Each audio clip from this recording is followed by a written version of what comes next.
lahat. So, another reaction video patungkol nga po ito sa Beyonce pinagbilinan ni Edu.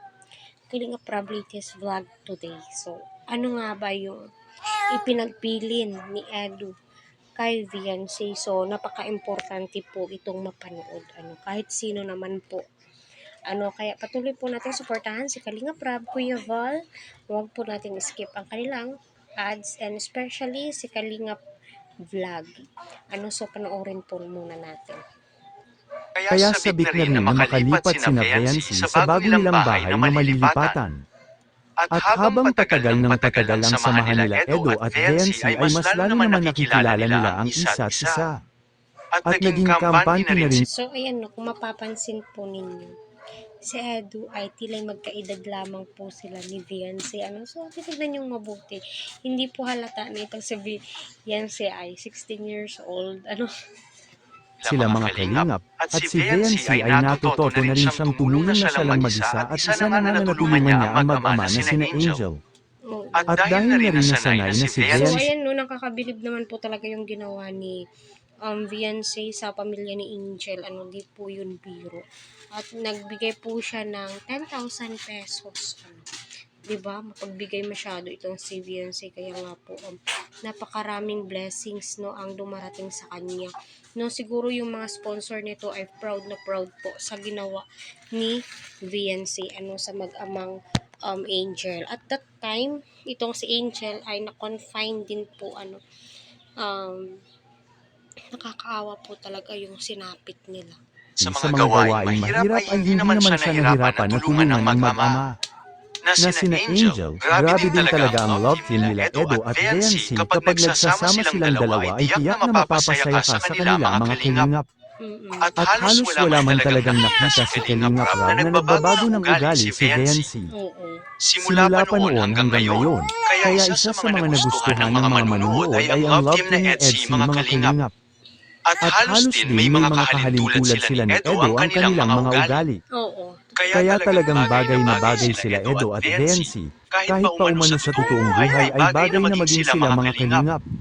Ang sinasabi pa nga ng mga manunood, at makikita naman natin na talaga namang napakakampante ni Beyonce kay Edo mga kalingap. Subalit kinakailangan muna ni Edo na maghintay pa dahil nga si Beyonce ay underage pa sa mga kalingap, at sa kabilang banda dahil na rin siguro sa pagmamahal ni Edo kay Beyonce, kaya may mga bagay na lagi niyang sinasabi kay Beyonce mga kalingap, at mapapansin naman natin sa mga nakaraan na mahalata mo kay Edo na parang nagseselos na rin siya sa mga ginagawa ni Beyonce mga kalingap, at Edo biglang sinabi niya ito kay Beyonce at kanyang pinagbilinan. Makikita po natin sa video mga kalingap. Kumusta naman ang pagmumotor mo? Hindi ka marunong. Hindi ka marunong. Gusto mo parang ka? Mag-ingat ka. Ako baka mag-disgrasya ka kahit hindi ka pa rin talaga sanay. May tanya ka. So ayan nagsasalita itong si Edu ay seryoso po talaga siya sa mga bilin ho niya kay Beyonce. So totoo naman po, kailangan ni Beyonce na mag-ingat kasi sa panahon po ngayon, lapitin sa disgrasya, grabe yung trahedyang nangyayari ngayon. Kaya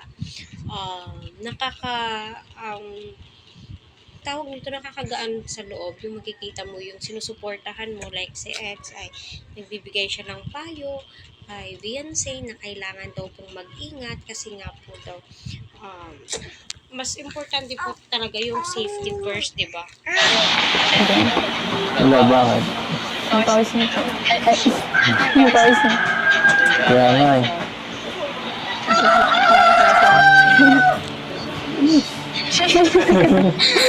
So, ayun nga po, Kaya supportahan po natin si Kalinga Vlog.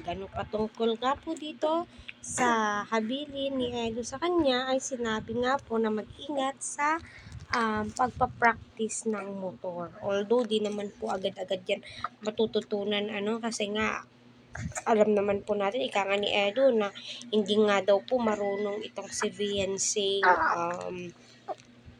mag bike motor pa, pero mas magandang matutunan yung motor kaysa yung bike, diba? Kasi kamay mo na lang yung gumagalaw, diba?